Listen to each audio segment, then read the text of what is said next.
Ready. Play.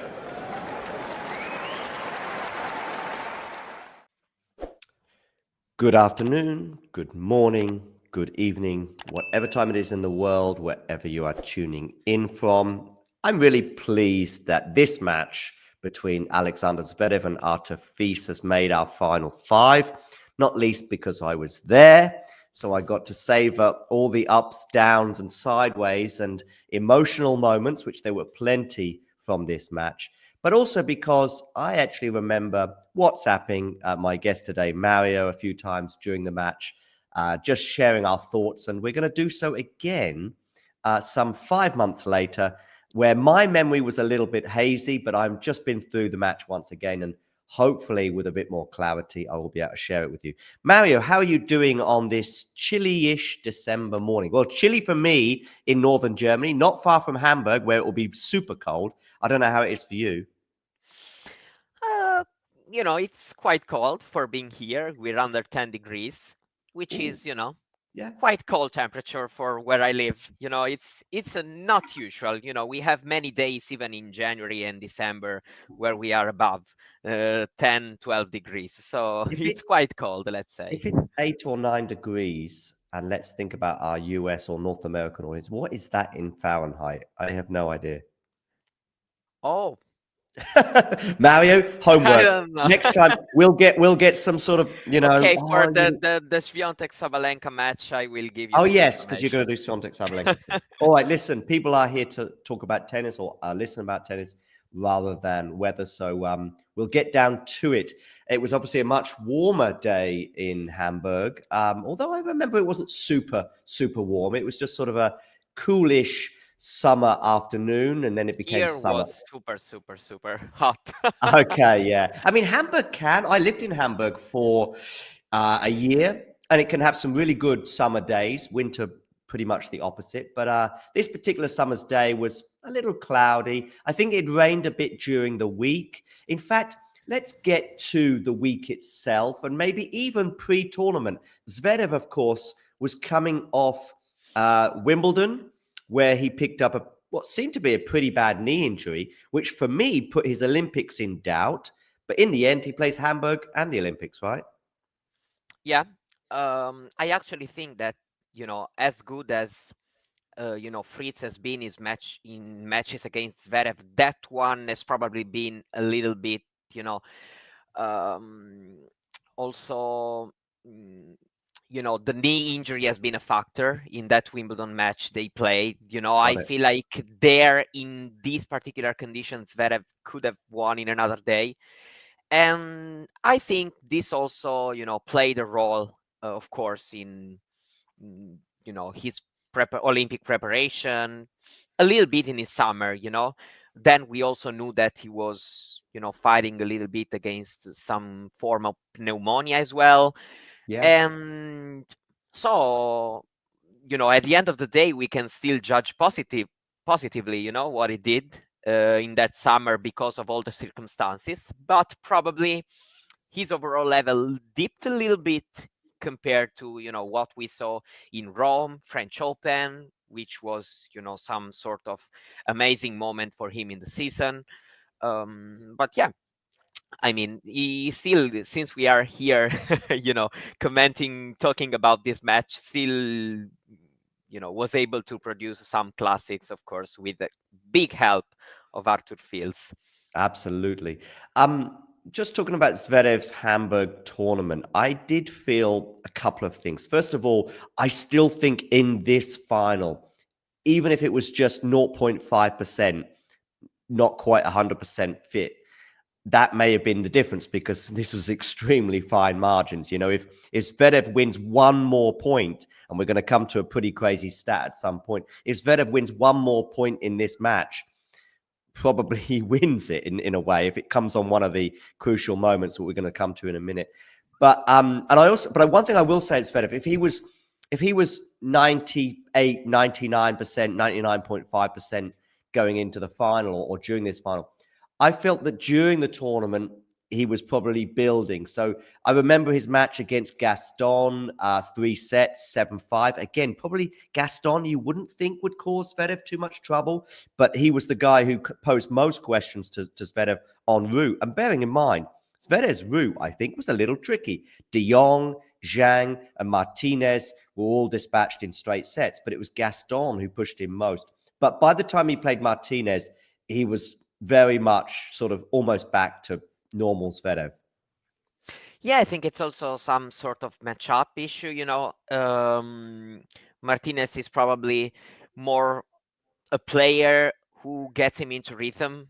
So Zverev probably prefers facing this kind of players, while Gaston just makes things a little bit different than usual. And so if Zverev is not 100% confident due to some issues, then maybe the match itself can be an issue. And also Gaston is somebody who usually pumps himself in these situations. So maybe also when the crowd is we are, of course, in Hamburg. Is a special tournament for Zverev, the crowd always behind him, so it's a situation where Gaston can thrive. We've also seen him thriving in the opposite situation, for example in Paris. The Paris Masters, he's been also a protagonist in that tournament. Also French Open, he's played a couple of classics there. So he's usually somebody who tends to play his best in these sort of atmospheres. So it makes sense in my opinion. Okay. Arthur Fils made the final as well, dropping 1 set en route. And again, for me, maybe a little bit of a surprise who that one person was against. It was against Jaime Munar in the first round. That was his 3-setter. The rest were all either straight sets or he got the assistance of a walkover against Rune in the quarterfinal. That Rune quarterfinal was maybe the most anticipated match of the tournament, maybe the final as well. I think there was some excitement building, but I remember being particularly excited about that Fils-Rune match. Both are big characters, both are strong, very outwardly confident, and both excellent clay court players. But Rune, unfortunately, had to retire in the second set. So Fils got a little bit of a helping hand there, and he actually did really well, Fils, in the semi-final against Baez, just dropping 4 games against the Argentinian.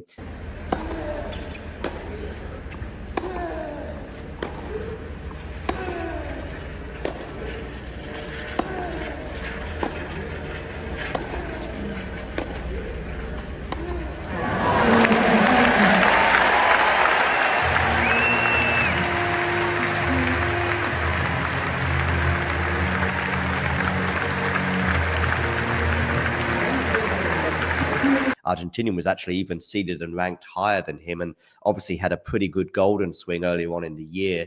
But Fils dispatched of him in straight sets. It's a bit surprising, as you said, thinking about him dropping that set. But as well, he's somebody who, at least right now in this young phase of his career, he's shown to be a player that probably has a bit troubles at the beginning of tournaments. He needs a bit of time to build confidence, to maybe also adapt a little bit to the situation, and then maybe his form grows. I remember also he had a fantastic run in Tokyo, and then came in Shanghai and lost to Carballes Baena, which is probably not a match that in that particular court and he should have lost. But he's still this kind of a player, and this is the reason why he has probably a peak level which is top from top 10 player, but his ranking is not there because there's still something to to adjust and to adapt in terms of the week in, week out, tour life. And it's normal, he is still 20 and he has time to do it. So I think it's also pretty easy to explain why that set was dropped in the first round. He's usually one of these players you can see him losing early in a tournament, or either even beating the top guys in the game. Yeah. Going into the match, I thought if Zverev was at 98, 99%, I was leaning towards him, obviously at home. It's actually his hometown, Hamburg. Zverev, of course, has the pedigree. You know, he's a Grand Slam finalist. Zverev, of course, ended the year at world number 2. But given Zverev's, Grand Slam semi-final against Medvedev earlier this year and 2-0 up in that match, the French Open final, 2-1 up in that match. Of course, previously he's been 2-0 up in Dominic Thiem in a Grand Slam final at the US Open in 2020. Yeah. And then also coming into this match, anyway, as I go off a bit of a tangent there, I was not sure, but pretty optimistic for Zverev's chances going into this match. I don't know how you felt before the match. I was kind of thinking the same. Of course, you've talked a lot about Zverev. Let's be honest, he should be a Grand Slam champion, meaning that it hasn't happened often in history to see players, of this caliber not being able to get this status. But, this doesn't mean, anything in terms of, how dangerous he is in the match, of course. And yeah, I also thought, even if Zverev has always been kind of, let's say, hate and love relationship with tournaments in Germany, not always being able to express his best tennis. But yeah, I was thinking about it as well because, of course, as you also mentioned before, he was building some form throughout the tournament. Feels, yeah, I mean, we all knew he was dangerous, but I thought that Zverev, especially in that court on clay, Fields is a great clay court player, but Zverev usually, on clay is even tougher to beat than on other surfaces, probably, especially for these kind of players. So yeah, I was predicting honestly him to win the match. But then, I mean, the beginning already told us that it could have been a very tough ask because Fields, right from the start, got a break, got ahead 3-0, and and that made a big difference. Even because you will, of course, mention the breakpoint stats, and even in the first set there were many for Zverev, and this probably made a bit of a difference. Indeed. I did just touch on the golden swing that Sebastian Baez had. Well, just remembering now as we were talking about that, Fis's year is quite strange because I remember seeing him in Argentina and Brazil, in Buenos Aires and Rio more specifically, and just going, oh my goodness me, what's going on here? Are we seeing a sort of Fis kind of Holger Rune, in a way, he had a 2024 that never really got going. And I thought the same for Fis. He won just 4 games against João Fonseca in Rio. And I was like, okay. And there didn't seem to be any physical ailment. Maybe he just, Yeah. I think there was some sort of talk about, did he make a mistake with his scheduling? And I wouldn't be surprised if this year or this coming year in 2025, if he does elect to stay in Europe, for example. I don't know if you know his schedule already for next year, Mario, No. but I wouldn't okay. I wouldn't be surprised. I've seen you tweeting a few things about but various nothing. schedules. I have nothing about Fizz, actually. Yeah. We want Arta get in touch and let us know your schedule for next year. But anyway, and just seeing the transformation of the different player come the summer. I mean, obviously, Feast was going to have a pretty good year, which would also include saving match points against Humbert in Tokyo, I think it was, wasn't it? Tokyo. And winning that 500 then. That was also under our radar, or on our radar, I should say, sorry, in terms of potential top 5. And it was kind of like, which one are we going to go for? And ultimately, we went for this one against Zverev. Let's get into the match. As you said, Feast got going pretty quickly. Zverev, anything but in terms of Feast breaks in that first game. And it's interesting. Feast gets a break point and he takes it, okay? Albeit with a little bit of assistance from Zverev on the backhand side there going into the net.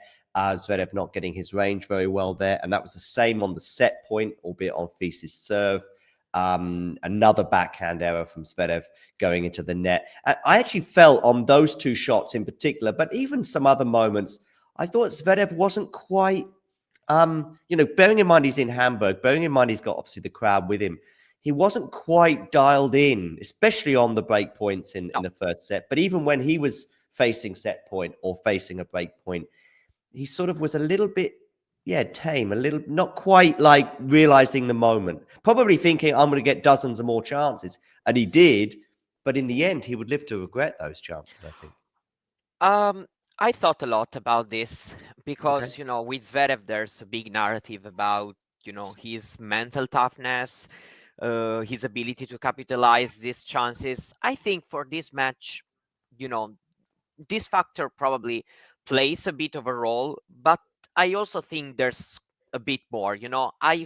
Felt throughout the whole match that he was not feeling comfortable in his movement, uh, his Okay, so backhand side, and yeah, this made his best shot, the backhand,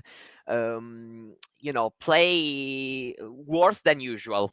okay. So I also would underline, that for me he did actually a great job in, stay mentally in the match, especially at the beginning, because maybe who knows, it could have even been, a two-set match for Fields, with the way Fields was striking the ball at some point.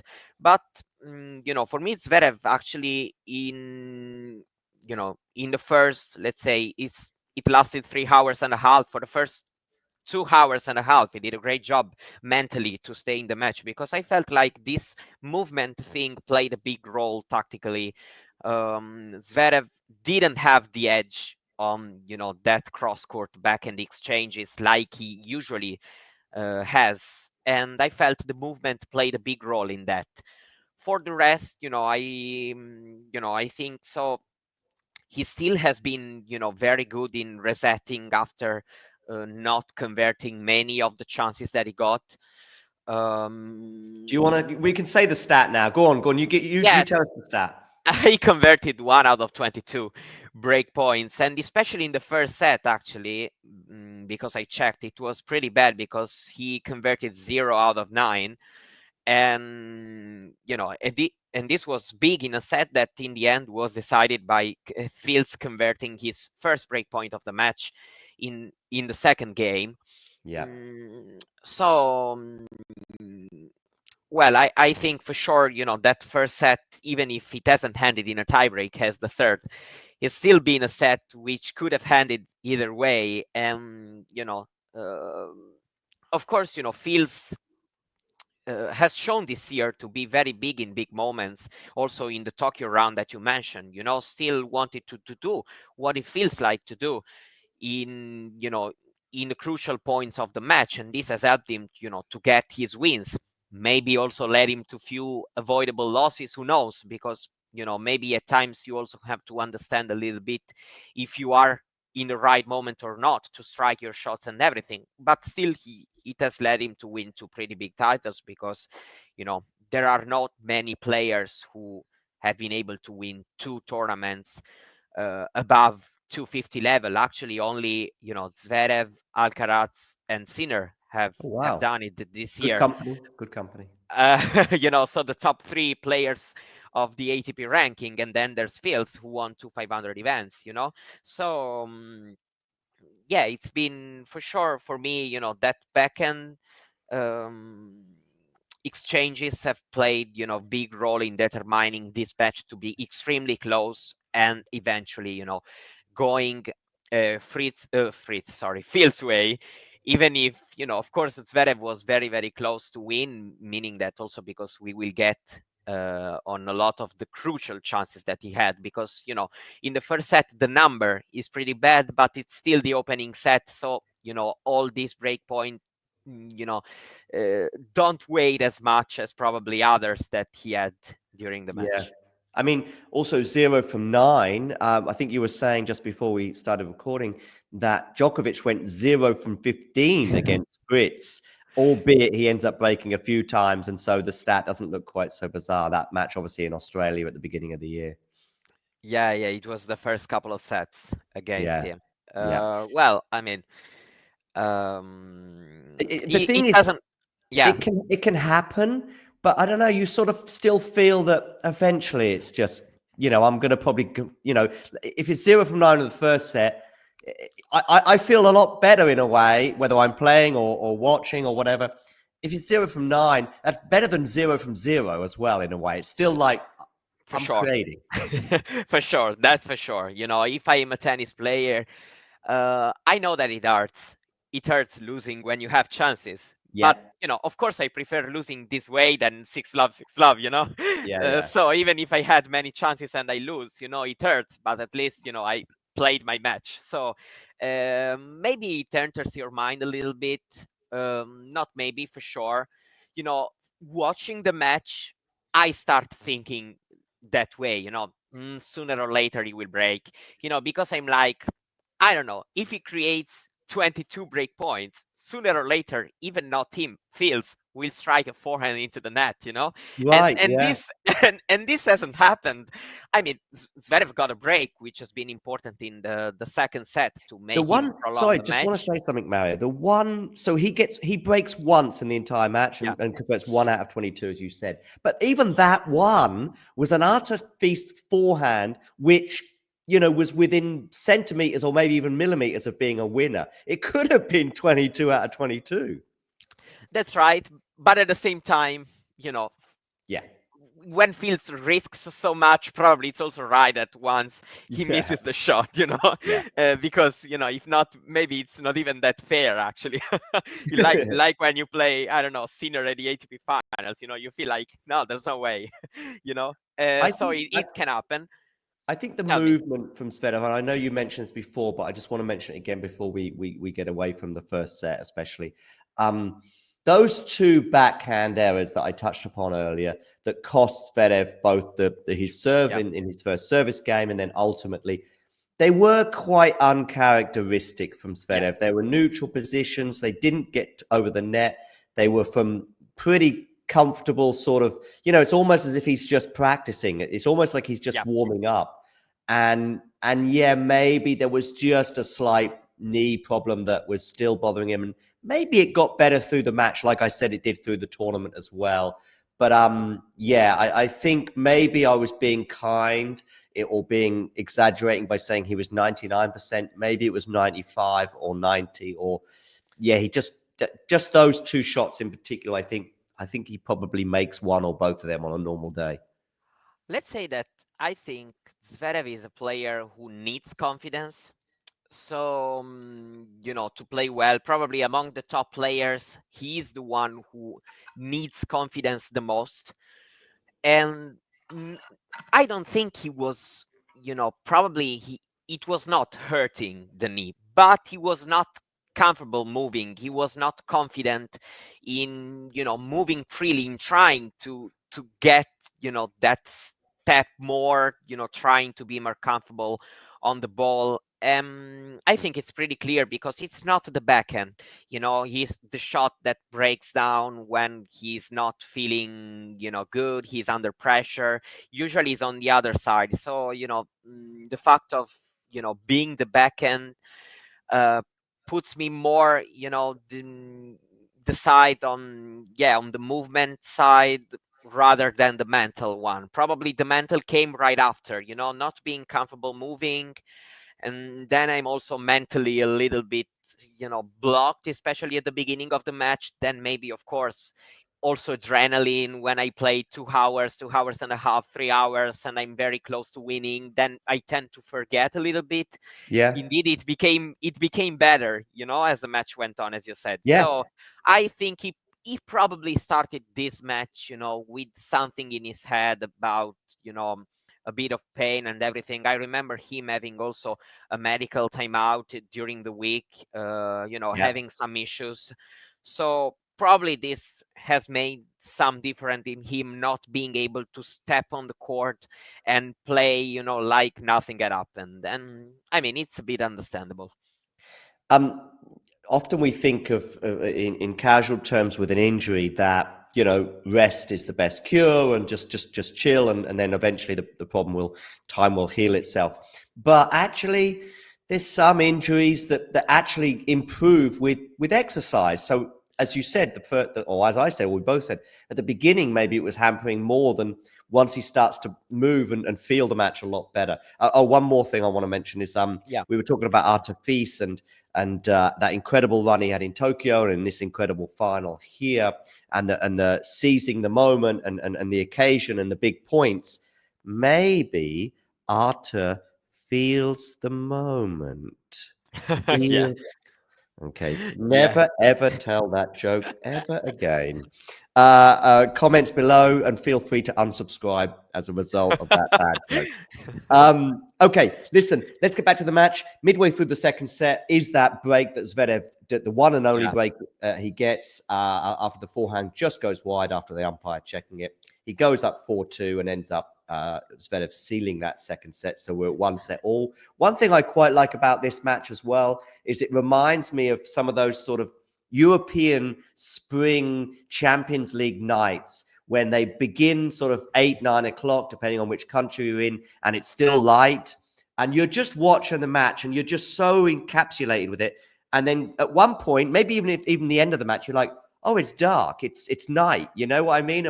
And this summer's evening does sort of, it's one of those matches that ends up going sort of till 8 o'clock at night. And it does sort of go from sort of being a day match to a night sure match. But indeed, if I'm here right now, it's because I clearly remember, there was how big my feeling was, during the match, and how also focused I was, because we'll tell, you made me choose the matches. So actually for me, it's also important in me making, underline which were the matches of the year, because I love watching, clean tennis and everything. I feel this was some kind of peak clay court tennis, a match which reminds me why I like watching tennis on clay, this kind of, grueling battles, also the psychological sides of this match. Everything for me was quite big in terms of, it's not a match that will be probably remembered in tennis history. Maybe in Phil's career, yes, we'll see.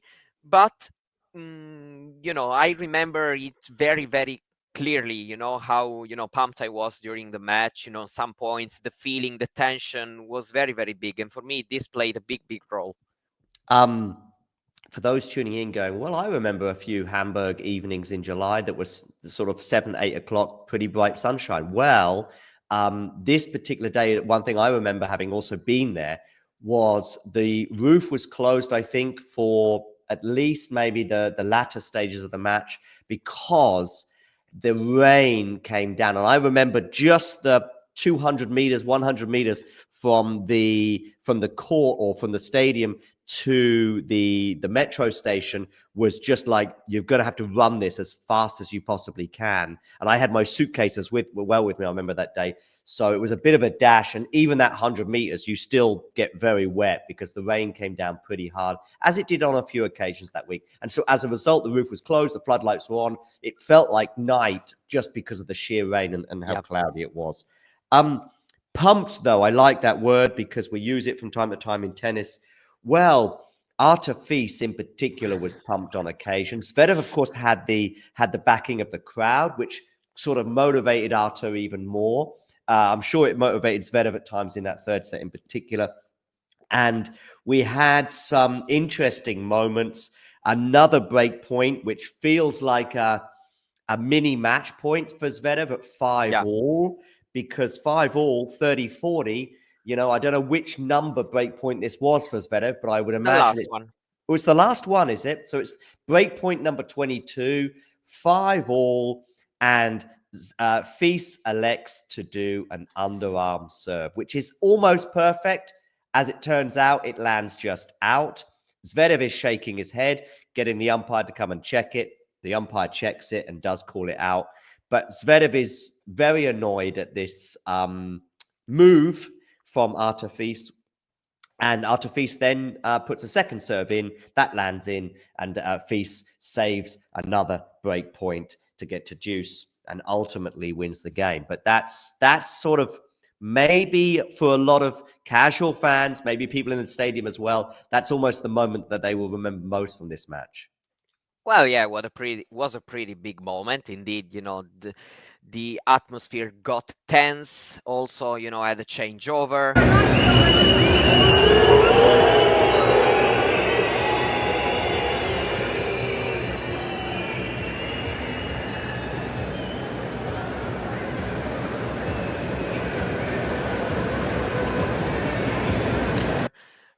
There was a pretty big, pretty big, even if it was short, in time. Let's say argument between the two, handshake also was not that friendly.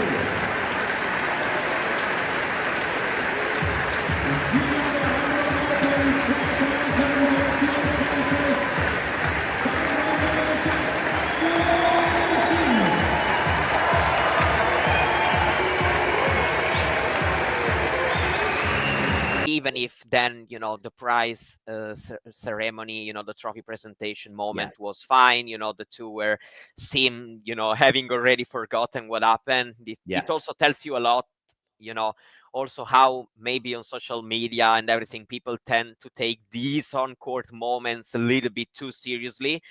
But yeah, I mean, I think the crowd probably played also a role in that moment. I don't know if Zverev in another situation, would have acted the same, because, the crowd starts booing. It's a pretty big moment on the match.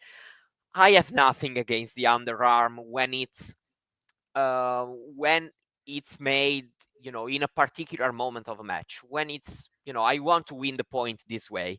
I don't like when it's made like 6 times in a game and it becomes kind of an exhibition thing, because I know who you're thinking of. I know who you're thinking of. I don't right know. now, I just tends to lose a little bit the concentration and everything. But when it's like that, I think it's totally fine. We've seen a lot of players. I remember Andy Murray doing it against Alcaraz in a match. Murray won at Indian Wells. Murray was down a set and a break or something, and he was saving another break point. He was down in the match, and he makes this underarm serve, which kind of turns the tables around. And for me, it's good. I have never done an underarm serve without the intention of winning the point. Every time I've done an underarm serve, it's because I think this is the best way. In this moment, I'm going to win the point. Well, in this moment, it's pretty clear, because Fils is 5 games all in the third and saving a break point. Yeah, you're not doing it for show, exhibition stuff. It's a very physical match. It's pretty clear that it's kind of all or nothing thing. I want to win the point, and I'm tired of saving break points, maybe, so I'm doing it this way. Let's see if it works out. Mario, one thing I want to say though is, when you do the underarm serve, now I know I'm talking from an amateur perspective, but when I do the underarm serve and it doesn't work, it goes in the net, or on this occasion just wide, I think mentally it's quite difficult, the second serve. Normally, you do a first serve, doesn't land in, okay, it's break point, and it's a big moment in the match. But first serves, half the time don't land in. So you just do your second serve, and 9 times out of 10, that will land in. When you don't get that first serve in, and it's an underarm serve, boy, are you under pressure on that second serve. So for him to get a decent second serve in and then hold that break point, I think sort of adds to the aura around this match. It was incredible. Incredible mentally, that's for sure. You feel more nervous. You thought, oh no. I also think that probably, the quick moment that they had, paused because of the mark, the ball was not called out, but Zverev, went there to sign the mark, to make the umpire check. I think this, helped feeling regain a little bit of concentration, trying to, to hold up to the situation. But still, he was amazing in just staying there point after point and play. He was, just locked in these situations. And this was, the big reason why he won, because having had so many chances, we can say that overall, Zverev was probably the better player in terms of being, the one who was able to create chances and to have chances to try to win the match. And Fils was incredibly, was brilliant in saving all them, and then tiring Zverev out, because then in the deciding set tiebreak, basically Zverev having no gas anymore was the big difference between the two. When we're electing these matches, there's various elements, and there's very rarely a. By the way, just want to mention one more thing at this point about that breakpoint save with the underarm serve, and then the second serve. Of course, well, it wasn't saved with an underarm serve; it was saved with the second serve. There was the reaction from Feast, which is, I mean, I was in the stadium. I love a good atmosphere completely, and I'm totally fine with it. But I'm also totally fine with Arthur Feast going, "Hey, listen, guys. I've just saved a mini match point here, and I'm playing one of the best matches of my year, and blah blah blah." And he'll probably be pretty aware, maybe not the exact stat, he'll probably be pretty aware that he saved a lot of break points this particular day, and he's obviously in a very good mood, and he just gives a bit back to the crowd and all this, and Yeah, I it's totally fine. get it. I mean, if you think right now cold-headed, it makes no sense, because you're like, the crowd is not cheering for you. What do you want? But Yeah, I know, but during the match, it's it's emotion. fine. No, that's right. That's what I wanted to say. We have also to look back in the situation, and it was fine, because you're a guy who's playing more than 3 hours with a crowd cheering against you, and you're playing well, and you're contributing to the show. And even if the crowd has nothing, personally against you, because No, it was not exactly, anything against Arthur Fields, but absolutely. still, it's nice. It's right that during the match you're like, why against me? Why? I know that he's German, his hometown, everything, but during the match the feelings are different. So for me, it's fine. It's also something that makes the tennis enjoyable. For me, it's always a combination of feelings, quality of shots. Everything contributes to how good a tennis match is, in my opinion. Um, just before we get back to the tiebreak where basically the match was sealed, um, there was so first of all with the underarm serve, and I know we keep talking about it, but Zverev is sort of smiling in that sort of unhappy smile, if you like Yeah, this is ridiculous. But then the changeover that follows, I remember there being some discussion between the players as well and the umpire. I remember when that was happening, still not quite understanding what no. Zverev could be annoyed about. In the end, he loses the game, and I guess that's probably why he was annoyed more than anything else. And the umpire maybe initially, had to get out the chair to just check them up. But yeah, that was a bit unusual. Feast maybe didn't help the situation because he's like, Yeah, doing whatever. that's the only thing. No, I think probably feels, for what I remember, that feels, didn't also help in, also reacting. I mean, I remember the umpire, of course, went there to say something. Yeah, And I mean, I understand, right now it looks even, when you look back at this 5 months later, you're like, okay, know, it's normal. I mean, I think Zverev was not really in the right there, but I can understand, of course, I both think in the sides. moment, if you don't do anything terrible, like if you don't punch your opponent, No, um, exactly. everything else, shouting, whatever, even if you're in the wrong in that moment, as long as a few minutes later or even a couple of hours later, you're like, listen, Yeah, I was an idiot, but I even want to win. because I remember, there were not, bad words flying or anything like that. It was, Yeah. a conversation that, yeah, probably was avoidable, but okay, whatever. I think we can forget it, Yeah. especially because the match provided a lot, more to remember also. Yeah. The 5 second walk or 4 second walk, whatever it is, from the baseline to the net, you can already see Zverev. I've just put a screenshot or held the screen, paused it, and Zverev is he's already getting, like, he's walking towards the net like this. He just doesn't want to. He's got his hand out, but he's going to do the minimum amount. And you're right. There were moments in that last few games and that moment when Zverev is annoyed, but by the time things had cooled within 10 minutes and they're spraying champagne and they seem to be Yeah. having good fun. Just the tiebreak itself, when we're evaluating matches of the year and we're, pros and cons and why they could and shouldn't be in the top five. Maybe one of the weaknesses for this match that maybe doesn't put it higher on our list is the tiebreak. It's a 7-1 victory for Artefis. He has five. He gets the 6-1, and he's obviously got 5 championship points, and he converts the first one.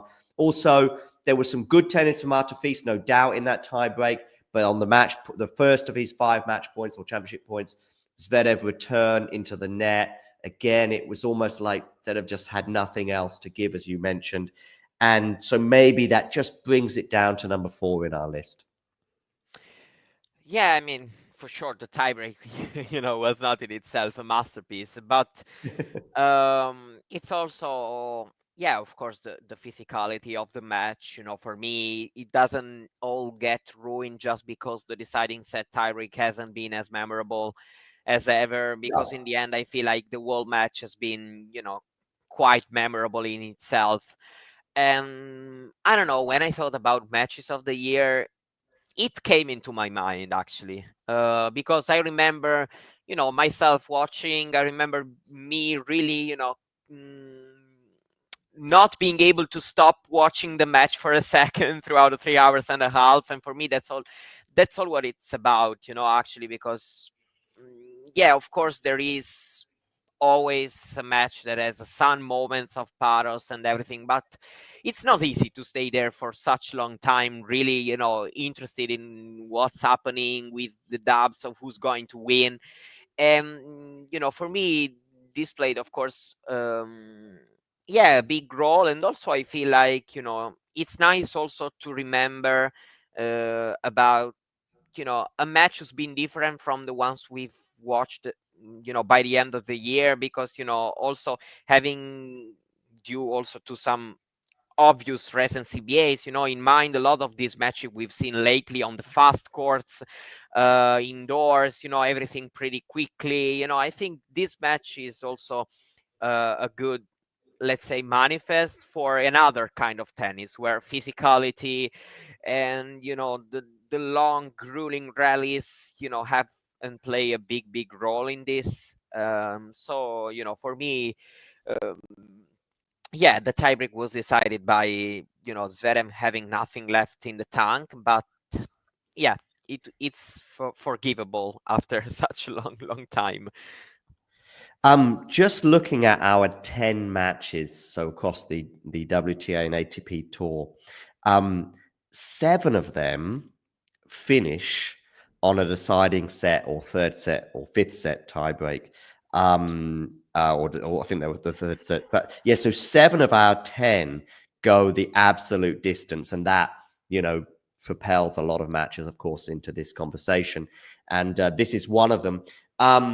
So there's 4 on the women's side. There's only 1 that doesn't get to the deciding set tiebreak, and I think even that one finishes 7-5 between Swiatek Osaka was 7-5 in the third, Okay. I think. Yeah. Oh, that's right. It was 7-5. Yeah. On the men's Yes, I think side, there so. are 2 that don't get to the deciding set tiebreaker. We've got Djokovic, Alcaraz at the Olympics, and Alcaraz in at the French Open. But the other 7 do. The interesting thing, the first thing I was thinking of, though, is our number 4 on the WTA side and our number 4 on the ATP side both go to a deciding set tiebreaker, but both are extremely different deciding set tiebreakers. This one is 7-1, and our number 4 on the women's side is Blinkova Rybakina, which was 22-20. So, yeah. All right, listen, just before we finish, the last sort of minute or so, what do we think about this match, either looking back or even looking forward? These guys played again in Paris, Bercy, didn't they, quite recently, where Zverev, of course, emerged the winner. So probably this will just be an isolated match that we'll just look back on with fondness, but it might not necessarily be one that we think about in terms of legacy for sure, in terms of the future and even the matchup between the two. Probably maybe Zverev will win that head-to-head come the end of their careers, etc. Well, for sure, the occasion is the most important thing when we remember a match. So this was a 500 final, and we won't remember it forever and ever. Until now, it's Spieth's only win against Zverev as well.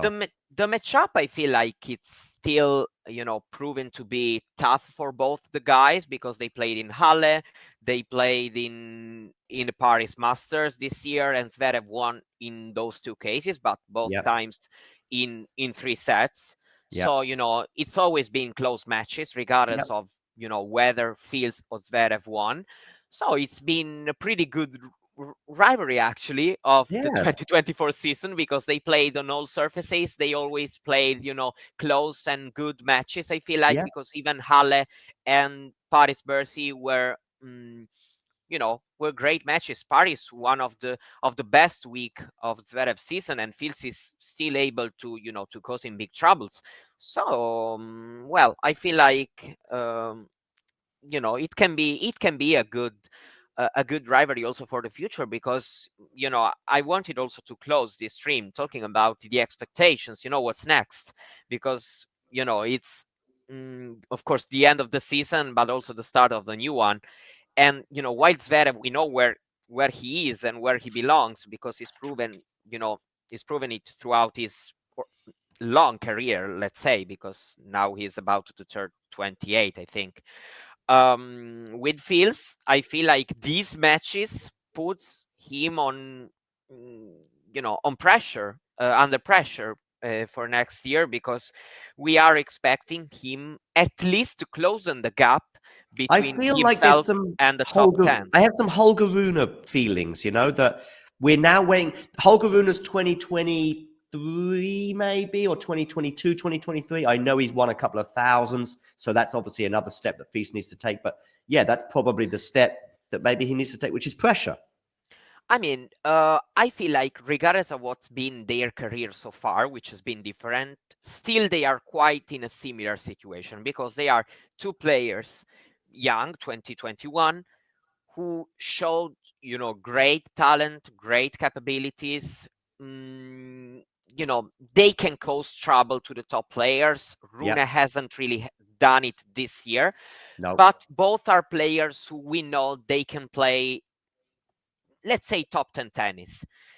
And Fils is still, progressing. So let's see, Rune has had the bit, up and down, but both are kind of in a similar situation right now. So for both, I think the expectations are big coming into next year. We expect them to have, a quality jump, which means let's see what, but still a growth. Fils has already won 2 500s this year. So, probably in terms of titles, I don't know if we are expecting already a big quality jump next year, but from a consistency point of view, maybe yes. Maybe, for example, winning Tokyo, not going in Shanghai and losing first round against Carballes Baena, for example. Rune is probably a bit different. He had a little bit more consistency, especially towards the end of the year, a couple master semifinals, but probably we are expecting him to be back being very dangerous to the top players, because this year he's gone 0-6 against the top 5. I think we know what Zverev's sort of goals have to be and should be for 2025. The only things, that are left for him, there are no other goals possible for him. One Grand Slam, one world number one, but probably the Grand Slam even more so. For sure, confirming himself in the top 3-4 is always a great thing, but it's not a step forward. The only step missing in his career. So these are the goals for sure. Top 10 tennis. I think you were absolutely right in saying that Fils and Rune are both very much capable of that. And after Fils, that can be a nice goal for him. And of course, if he's in the top 10 and he's in there, for example, the ATP finals come next year, it probably means he's won a couple of titles on the way, and maybe even a pretty big one. Top 5 match, Fils, Zverev had pretty much almost all the ingredients required to get to that level. Can I ask you what was the number 5? Yeah, you can. Since we are doing number 4, so number 5. So I mentioned that seven of the 10 are all finished in a deciding set tiebreaker. And number 5, Shang Mute, was there, which also went to a deciding set tiebreaker. I remember a little bit all the craziness of that match. Thank you very much, Mario. 4 are on clay. Yeah. Let's try it. Yeah, 4 on clay. Because Yeah. I think everybody knows what's coming after Yeah, this number yeah, 4. it's fine. I mean, I think we've been pretty public. We haven't quite sort of, as you're not even sure about the top. I've done a few polls in the Well, because WhatsApp group. 4, 5, it's but the first 3, I think everybody kind of knows who they are. So I don't think we are doing some kind of spoiler, but we'll not No, we're seeing, not. clearly. Good, Mario. Big thanks for today, and I'll Thank you. see you soon. Thank you. See you soon. Bye bye. Bye bye. If you enjoyed this video, make sure you hit that like button. Don't forget to subscribe and click that notification bell so you don't miss out on all things tennis.